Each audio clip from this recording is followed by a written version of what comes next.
పితృదేవో భవ, ఆచార్య దేవో భవ. ఇవన్నీ నేర్పించిన వాడు రామచంద్రుడు, అయోధ్య రాజు రామచంద్రుడు.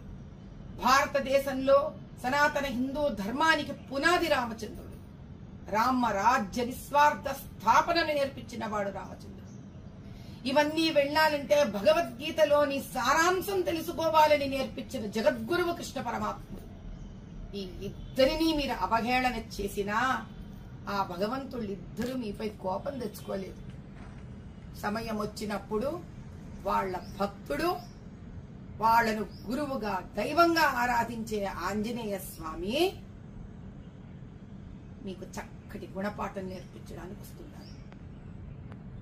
జరిగితే డబ్బిచ్చిన దేవుడిని మీరు విస్మరించి ఆ దేవుడిని అడ్డం పెట్టుకొని చేసే వ్యాపారాన్ని గౌరవించకుండా బోరు, ఇష్టం లేదు ఇలాంటి పదప్రయోగం చేశారు కదా, అందుకు తగిన శాస్తి జవాబు ఆంజనేయ స్వామికి ఇస్తాడు.